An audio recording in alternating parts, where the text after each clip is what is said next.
My name's Jason. I'm 31 years old, and until a few months ago, I thought my life was finally coming together. I had a steady job at an auto parts warehouse, I'd been promoted to shift supervisor, and for the first time since college, I felt like I had real direction. I wasn't rich, but I was doing fine.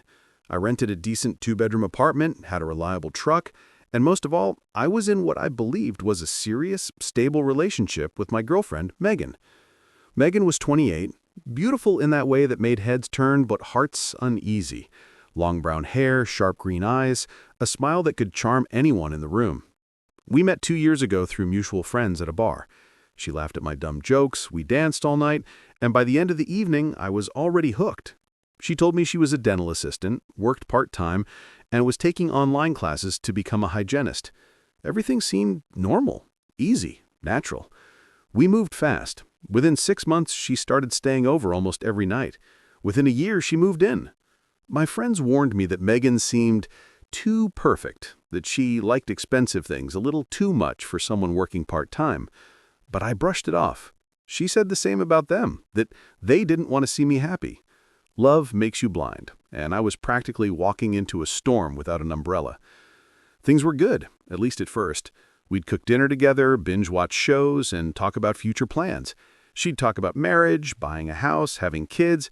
I wasn't against any of that, but I told her I wanted to wait until I was more financially stable. She'd smile and say, "I'll wait forever, Jason." I thought it was romantic at the time. Now it just sounds like a setup. Then, about 8 months ago, everything changed. One Friday night, Megan came home from work quiet and distant. She barely ate dinner and spent most of the night in our bedroom.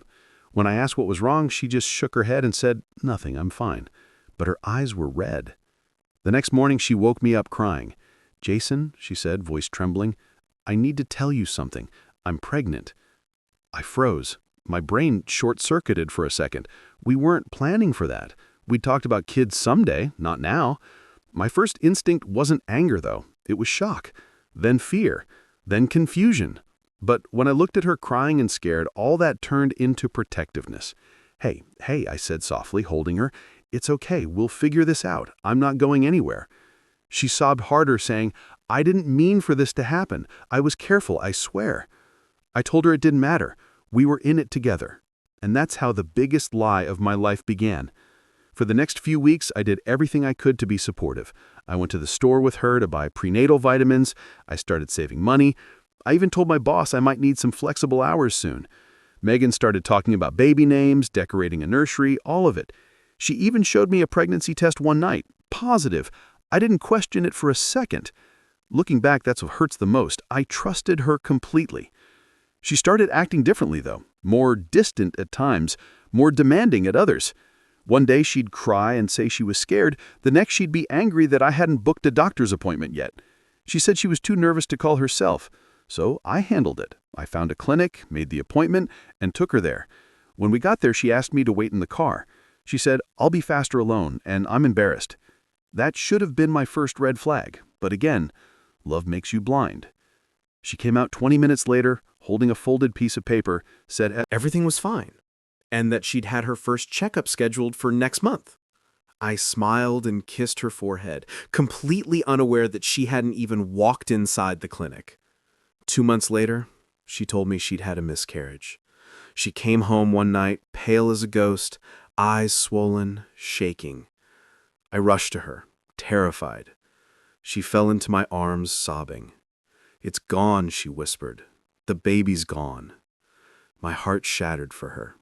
I believed every tear. I spent that night comforting her, holding her while she cried herself to sleep. I even called in sick the next day to stay with her. For a week, she barely left the bed. I took care of her like she was made of glass. But then something strange happened. She recovered too quickly. A week later, she was laughing again, going out with her friends, shopping, buying new clothes. I told myself everyone grieves differently, but something in me started feeling off. The more I thought about it, the less sense it made. The hospital never called. There were no medical bills, no paperwork, no prescriptions. And when I asked to see the discharge papers, she got defensive. "Do you think I'd lie about something like that?" she yelled, tears instantly forming. I backed off immediately. ashamed for even asking. That's how she controlled me, with guilt. For the next month, we pretended everything was normal. But things weren't normal. Our relationship started to crumble quietly. She stopped being affectionate, stopped talking about the future. She started hiding her phone, going out with friends, but never saying who. I felt like a stranger in my own home. One night, while she was in the shower, her phone buzzed. Normally I wouldn't touch it, but my gut screamed something was wrong. I looked. There were dozens of messages from a guy named Ryan. Sweet names, heart emojis, plans to meet up. My blood boiled. The last message she sent said, "Jason's at work till 10. Come over?" My hands shook as I read it. My heart sank deeper with every word. The whole pregnancy, the miscarriage, everything. Was that just a way to keep me close while she cheated? When she got out of the shower, wrapped in a towel, I was sitting there holding her phone. "Megan?" I said quietly. "Who's Ryan?" She froze. Her face went pale. Then she started crying again, those same fake tears I used to believe. "It's not what you think," she said. "He's just a friend." I laughed bitterly. Friends don't send each other heart emojis, Megan. Friends don't sneak around behind my back. She broke down, admitting they'd been talking for a few weeks, that he was just someone who listened. She swore she hadn't done anything physical. But I knew. I could see it in her eyes. She'd crossed that line long ago. That night, I told her to pack her stuff and leave. She screamed, begged, said I was overreacting. Then she threw the ultimate punch. "You can't kick me out. I lost your baby. You don't get to treat me like this after what I've been through." That hit me like a hammer. But it also broke something inside me, the last piece of guilt I had for her. I looked her dead in the eye and said, "No, Megan, you didn't lose my baby. You lied about having one." Her jaw dropped. For a moment, I thought she might confess. But instead, she grabbed her phone, shoved her clothes in a bag, and stormed out. The door slammed so hard, the picture frame on the wall fell and shattered. That night, I sat in silence for hours. The apartment felt empty, but also lighter. Still, one question kept me awake till sunrise. Why? Why go that far? Why make up a pregnancy? Why fake a miscarriage? It wasn't until a week later that I got my answer. And it was worse than I could have imagined. For days after Megan left, I felt like a ghost living in my own skin. The apartment was quiet except for the hum of the fridge and the occasional buzz of my phone from friends asking if I was okay. I told everyone I just needed space. Truth was, I didn't even know what I needed. I replayed everything in my head 1,000 times. The pregnancy, the miscarriage, the tears, the lies. Every little detail now looked different. Every time she cried, every time she smiled, every late night "I love you," all of it felt staged. But something kept gnawing at me. It wasn't just the cheating. It wasn't even the fake pregnancy. It was the feeling that there was something bigger behind all of it, something I hadn't seen coming.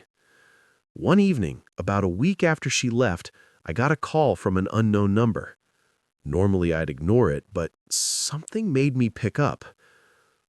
"Jason?" a woman's voice said. "Yeah, who's this?" "My name's Allison. I'm Ryan's girlfriend." I froze. Ryan, the guy from the messages. She went on, "I found your number in his phone. I saw your name in a message he sent to Megan." I took a deep breath. "What message?" There was a pause.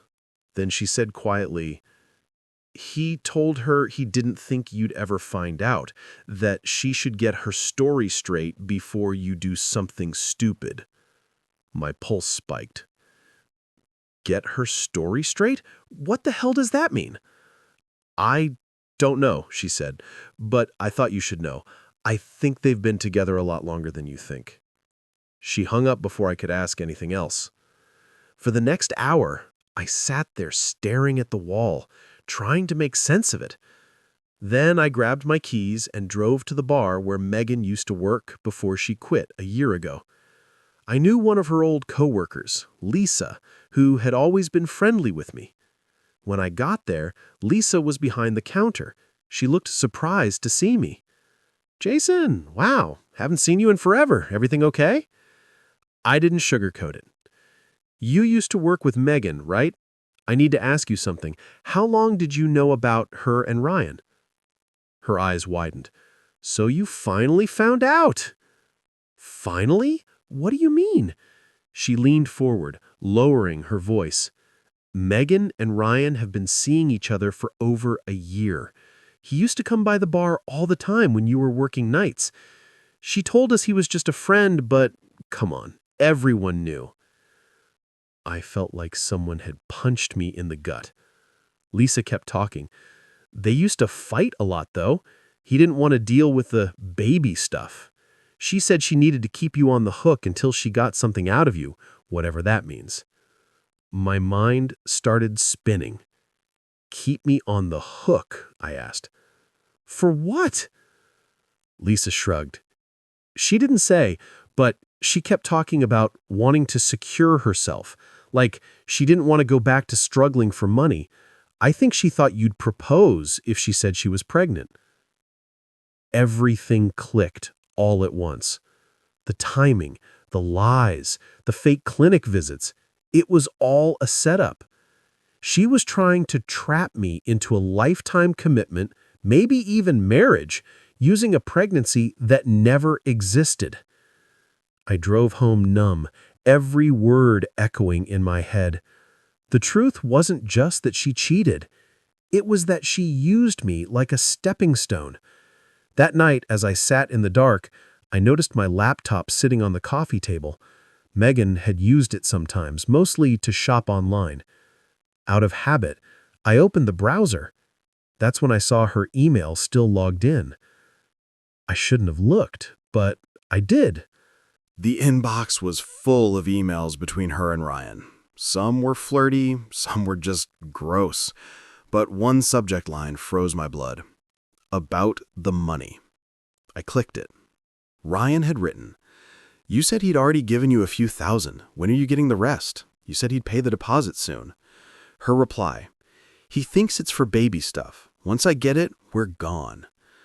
My hands shook so hard I nearly dropped the laptop. She'd been planning to take my money and run off with him. I scrolled further. There were receipts for expensive clothes, hotel stays, even a down payment for a car, all charged to my card. I'd trusted her with access for emergencies. She used it for her getaway plan. I slammed the laptop shut and sat back, staring at the ceiling. My whole body felt hollow. She didn't love me. She never did. I was just a paycheck, a fool with good credit and a soft heart. But anger slowly started replacing the pain. For the first time in weeks, I stopped feeling like a victim. I started feeling like a man who'd been conned and who was ready to fight back. The next morning, I went to the bank. I explained the unauthorized transactions and canceled every card she'd ever touched. Then I went to the police to file a report for fraud. The officer told me to bring in evidence, so I printed everything: emails, receipts, screenshots. But what I didn't expect was what I found next. While searching through her email again for more proof, I stumbled on a message from her to another man. Different name, different tone. This one wasn't Ryan. His name was Derek, and from the sound of it, he didn't even know about me or Ryan. Her message said, "I can't wait to see you again. You make me feel safe." Safe? With a third guy? I scrolled up and saw photos. Her selfies in my apartment, in my bed. She'd been juggling at least 3 men, each one thinking they were special. I was just the one paying the bills. That night, I couldn't sleep. I kept imagining her laughing with them, spending my money, using my name to buy things. But as the anger built, so did my resolve. I wasn't going to just move on quietly. I was going to expose her. The next day, I went to her workplace, a dental clinic downtown. When I walked in, she was at the front desk, smiling sweetly at a patient. The moment she saw me, her face went pale. "Jason, what are you doing here?" she hissed under her breath. I handed her a manila envelope. You might want to check your email before you try lying to anyone else. The police will be contacting you soon. She laughed nervously. You're bluffing. I smiled coldly. Try me. I turned and walked out, but I could feel her panic behind me. Over the next few days, I blocked her everywhere. Phone, social media, everything. But I wasn't done yet. I had one last card to play. A week later, I posted everything. Screenshots, proof of her lies, her fake pregnancy, the emails with Ryan, on a Reddit thread titled, My Girlfriend Faked a Pregnancy to Scam Me. It blew up overnight. People called her out by name. The clinic fired her after seeing the post. Her friends dropped her. Even Ryan's girlfriend, Allison, commented on the post, confirming everything. Megan tried to call me dozens of times after that. I never answered. But then one night I got a text from an unknown number that made my stomach twist. It said, You think you've won? You have no idea what I'm capable of. You ruined my life. Now I'm going to ruin yours. No name, no number I recognized. But I knew exactly who it was. Megan wasn't done with me yet. The text from Megan haunted me all night. I stared at it for hours, wondering what she meant by ruin your life. At first, I thought it was just empty anger, the reaction of someone whose lies had finally caught up to her. But by the time morning came, I started realizing she wasn't bluffing. Megan had always been manipulative, but she was also smart, dangerously smart. For the next few days, I kept looking over my shoulder. My phone would buzz with unknown numbers, but when I answered, no one spoke. Sometimes I'd see a car parked across from my apartment that didn't belong to anyone in the building. I told myself I was just paranoid, but deep down, I knew she was capable of anything. Then, one Friday evening, while I was closing up the warehouse, 2 police officers walked in. My stomach immediately dropped. Jason Miller? One of them asked. Yes, sir. You're under arrest for domestic assault. The words didn't make sense at first. Wait, what are you talking about? They told me a woman had filed a report claiming I attacked her in her home 2 nights ago. Her name? Megan. I felt the world tilt sideways. I tried to explain it wasn't possible. I hadn't seen her in weeks. But they didn't care. They had a sworn statement, photos of Megan's face and arms covered in bruises, time-stamped 2 days before she filed the report. She told the police I'd shown up at her apartment yelling and threatening her, and that when she tried to close the door, I'd grabbed her and hit her. None of that was true. But the photos looked real. I said she could have done this to herself, but even I didn't sound convinced. The lawyer nodded slowly. It's possible, but unless we can prove it, it's her word against yours. I felt sick. This wasn't just about heartbreak anymore. This was about my future, my job, my name. A week later, I was suspended from work, pending investigation. My landlord started giving me cold looks. My mom called worried after seeing something online. Megan had posted a long, emotional message on Facebook about survivors and healing. She didn't mention my name, but everyone knew. People started texting me, some angry, some disappointed. Others just stopped talking to me altogether. That's when I realized Megan's revenge wasn't just about money or attention anymore. It was about destroying me completely. One night while scrolling through Reddit, I noticed my original post, the one that exposed her, had been deleted. My account was suspended. Then I saw a new post under a throwaway account titled, My Abusive Ex Lied Online and Ruined My Career. The story was twisted, but the detail watched mine. She was pretending to be the victim again, only this time to a much bigger audience.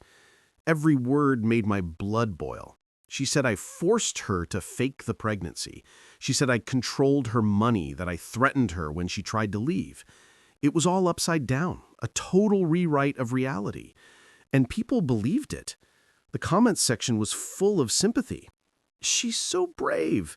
He sounds like a narcissist. I hope he goes to jail. I wanted to scream. Alex came over the next day and found me sitting in the dark, staring at my laptop. You look like hell, he said. I think she's going to win, I muttered. He sat down beside me. Not if we find proof. That's when I remembered something. The clinic she said she went to during her fake pregnancy, I never saw any records from that visit, but maybe they had something showing she never came in at all. Maybe that could help prove she lied. We drove there the next morning. The receptionist looked at me confused when I explained the situation. Then she said, "We don't have anyone by that name in our system." I asked her to double-check the date. She did. Nothing. So she lied about that too. I was about to leave when the receptionist said something that made me stop cold. "Wait, is this about that woman who came in a few weeks ago asking for a copy of a report under a different name?" I turned slowly. "What name?" She read it off a sticky note. It was my mother's maiden name, one Megan knew because I'd once mentioned it during a conversation about family. She'd come here after she left me. But why? We went to a diner nearby to think. Alex stirred his coffee and said, "Maybe she's building more fake evidence, trying to make it look like she was pregnant after all." That idea chilled me. If she could fake bruises, what else could she fake? Over the next week, things got worse. The police showed up at my apartment again, this time with a restraining order. I was officially barred from contacting Megan in any way, which meant I couldn't even defend myself online. She, meanwhile, was everywhere, posting videos crying about toxic love, writing long captions about emotional scars. She even joined a podcast about survivors of abuse. I couldn't do anything but watch as my life collapsed. Then one night around midnight, Alex called me. His voice was urgent. "Dude, you need to come over right now." When I got to his place, he pulled up a video on his laptop. It was from a private Facebook group someone had leaked. The video showed Megan, drunk, laughing, bragging to her friends. Her exact words were, "He still thinks I was pregnant. I never even took a test. I just wanted to see how far he'd go. He deserved it after exposing me online." My hands trembled as I watched. She laughed about faking the bruises too, showing her friend a bottle of makeup she used. The whole thing was recorded at a party, one of her girls' nights. It was the proof I needed. We immediately downloaded it and sent it to my lawyer. Within days, he filed a motion to have the charges dropped. The police reviewed the video and called me in for questioning again, this time as a victim of false reporting. When I left the station, I thought maybe it was finally over. Maybe justice was finally catching up to her. But a few days later, I got another message, this one from an unknown email address. It said, "You think this ends here? Watch what happens next." Attached was a photo, one of me sitting outside my apartment, taken from across the street. That's when I realized Megan wasn't just angry anymore. She was obsessed. The photo hit me like a shot of ice water. It wasn't grainy or distant. It was clear. The camera had been maybe 50 feet away. I was sitting on the steps of my apartment, talking on the phone, completely unaware that someone was watching. The timestamp showed it was taken just 2 nights ago. I stared at it for so long that my eyes started to burn. I wanted to believe it was a coincidence, that maybe someone else had taken it, but deep down I knew better. Megan was back. I called Alex immediately. "She's watching me again," I said, my voice shaking. "Are you sure? I got an email with a photo. It's me outside my place. Call the police." I did. They came, looked at the photo, took a statement, and promised to investigate. But I could tell from the look on their faces that they didn't take it seriously. Megan was careful. She hadn't broken any laws. Not yet. That night, I couldn't sleep. Every sound outside made me jump. I thought I saw shadows moving near my truck. I even set up my phone by the window to record overnight. The next morning, when I checked the footage, I saw movement. A figure, standing across the street around 2:17 a.m. The person wasn't close enough to identify, but the silhouette, the long hair, the posture, it had to be her. I felt trapped in my own life. Over the next week, weird things started happening. My mailbox got stuffed with old bills I'd already paid. My tires were slashed one morning. Packages I never ordered showed up at my door. Things like baby clothes, pacifiers, and bottles. Each one came with no return address, just a note that said, "You should have been a father." Every single time I called the police, they wrote reports, took photos, and left. Nothing ever came of it.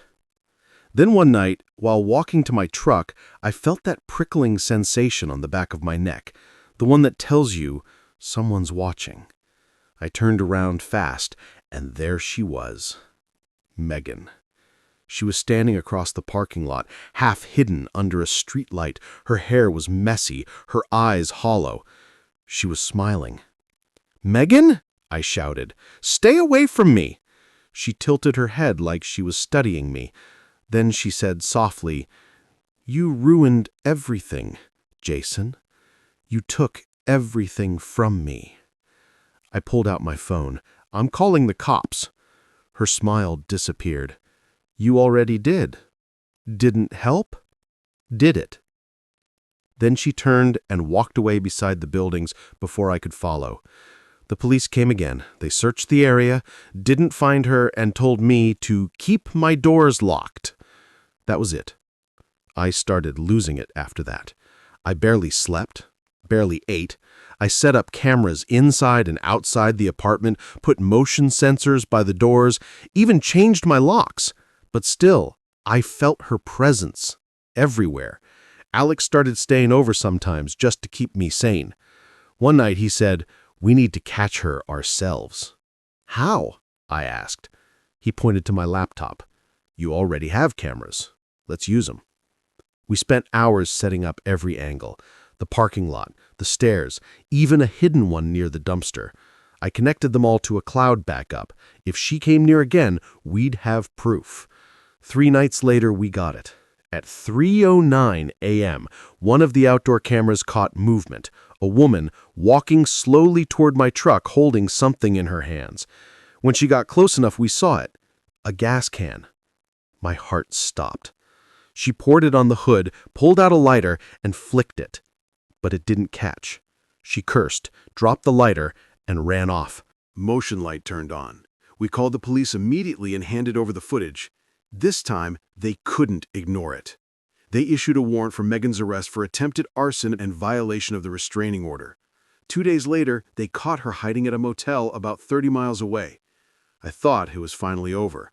But even from jail, she found ways to get to me. She wrote letters, long, rambling ones about how we were meant to be and how no one would believe what really happened. My lawyer told me to throw them out. I didn't. I kept every single one. In one letter, she said something that chilled me to my core. "I did what I had to do because you betrayed me first. You made me lie. You made me become this." She blamed me for everything. The lies, the fake pregnancy, even the violence. The court eventually charged her with harassment, fraud, and false reporting. She pleaded not guilty, of course. The case dragged on for months. I had to relive everything. The pregnancy scam, the arrest, the humiliation, all over again. During one hearing, they let her speak. She looked right at me and said, "I forgive you, Jason." Forgive me? Like I was the one who destroyed her life. I thought seeing her behind bars would bring peace. It didn't. Even after she was sentenced to 6 months, I couldn't shake the fear that she'd come back. And I was right to be afraid. 3 months into her sentence, I got a call from Alex. He sounded nervous. "Dude, have you seen the news?" I turned on the TV. The local station was reporting that an inmate had escaped during a hospital transfer. Her name was Megan Turner. I dropped the remote. The reporter said she was considered unstable, but not dangerous to the public. I wanted to throw something at the screen. Not dangerous. She tried to burn my truck with me sleeping 20 feet away. That night, I barely breathed. Every noise felt like footsteps. Every shadow looked like her. I called the police again, but all they said was, "We're looking for her." Days passed, then a week. Nothing. Then one night, around midnight, my front door rattled. Not a knock, a rattle, like someone was testing it.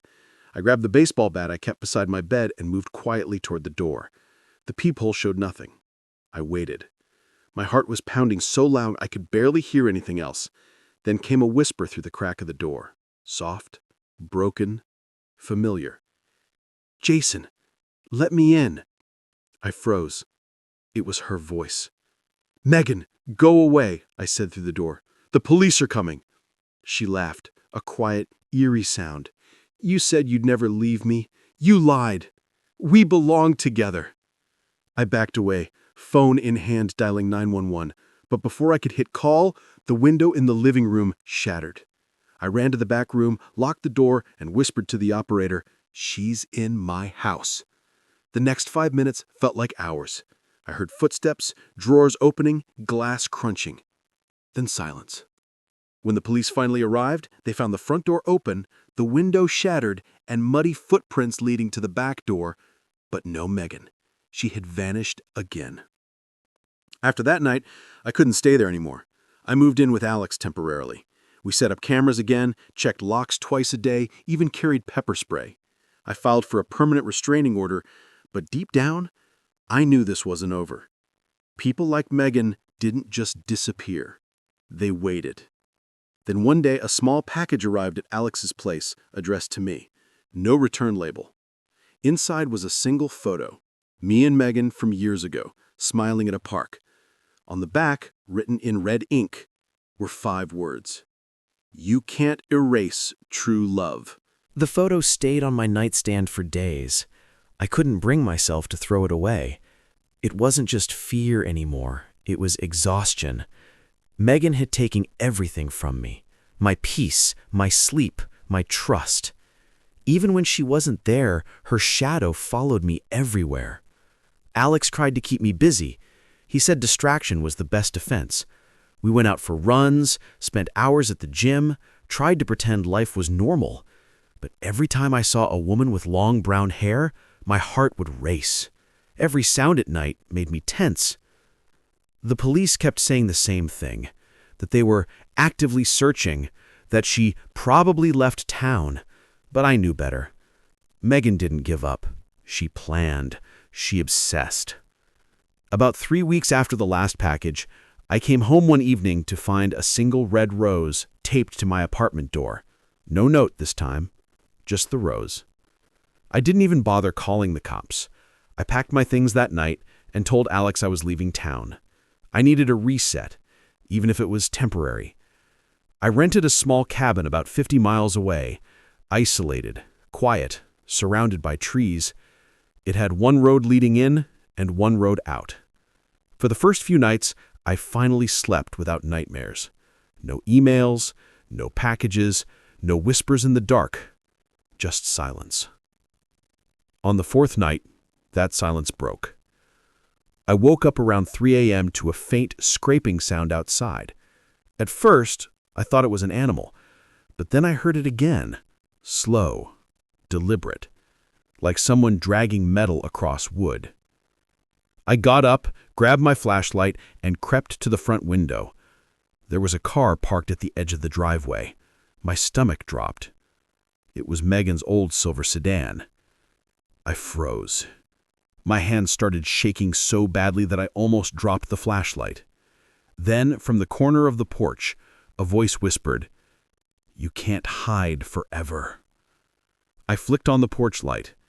She was standing there, barefoot, her clothes dirty, her hair tangled, but her eyes, they were wild. She looked half crazed, half triumphant. "Megan," I said, trying to sound calm, "you need to leave. The police will—" "The police," she interrupted, laughing bitterly. "They don't care. They never cared. You think they can keep us apart?" "There is no us," I said firmly. "You lied. You faked everything. The pregnancy, the abuse, the stories. You destroyed my life." Her expression flickered. For just a second, I thought I saw regret, but then it vanished. "I did it for us," she said quietly. "You were slipping away. You didn't love me anymore. I made that impossible. You turned love into fear." She stepped closer. "Because you made me this way." I backed into the cabin, trying to buy time, my phone already in my hand, dialing 911. But before I could press send, she lunged. We struggled near the doorway, her nails clawing at my arms, her voice screaming things that didn't even make sense. I shoved her back and slammed the door shut, locking it. She pounded on it over and over, shouting, "You promised me forever!" The dispatcher picked up. I gave them my location, gasping for air. The operator told me to stay inside, that officers were on their way.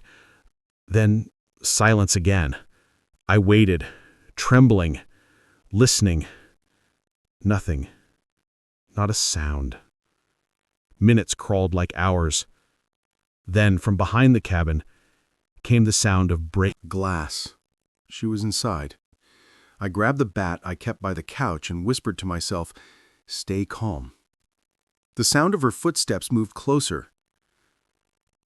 "Jason," she called softly. "I just want to talk." My heart pounded in my throat. "You need help, Megan," I said, keeping my voice steady. "You don't want to do this." She laughed again, low and strange. "I already tried help. Therapy, pills. You're supposed to be the cure." Her voice was coming from the kitchen now. When she appeared in the doorway, I could see she was holding something shiny. A kitchen knife she must have grabbed from the counter. "Put it down," I said, backing away slowly. "You ruined everything," she whispered, her hand trembling. "You made me the villain." "You made those choices," I said. "You lied, you hurt people, but you can stop now. Just put the knife down." Tears filled her eyes. "I can't!" And then she ran toward me. I swung the bat, hitting her arm hard enough to make the knife drop. She screamed, stumbled, and fell backward. I kicked the knife away, breathing hard. She didn't move for a second, then looked up at me, eyes blazing with hatred. "You'll regret this." The sound of sirens filled the night. Flashing red and blue lights cut through the darkness outside. Officers burst in within seconds, weapons drawn. They tackled her, pinned her down, and cuffed her as she screamed my name like some twisted love song. When they let her out, she was still shouting, "He's mine! He's always been mine!" One officer stayed with me while the others put her in the car. He asked if I wanted to press charges. I laughed, not because it was funny, but because it was the only thing I could do without losing my mind. "Yes," I said, "every charge possible." They took her away. The next few months were a blur of court hearings, therapy sessions, and long talks with Alex. Megan was sentenced to 5 years for stalking, assault, and attempted arson. The judge called her dangerously delusional and ordered her to undergo psychiatric treatment. When I heard the sentence, I didn't feel triumph. I felt hollow. I thought closure would feel better than that, but all I felt was tired. In therapy, I learned something I didn't expect, that trauma isn't about one moment, it's about what it takes from you afterward. Every sound, every face, every night alone became a reminder of what she did. Months later, I moved again. New city, new job, new number. I didn't tell anyone where I went, not even my coworkers. I just wanted peace. Sometimes, though, I'd wake up in the middle of the night, thinking I heard that whisper again. "You can't hide forever." But every time I reminded myself of one thing my therapist said: survival isn't about forgetting what happened. It's about knowing it can't happen again. And I believe that. One evening, nearly a year after it all ended, I checked my mailbox and found a letter. No name, no return address. My hands shook as I opened it. Inside was a single line written in familiar handwriting. "I'm getting better, Jason. I'll see you soon."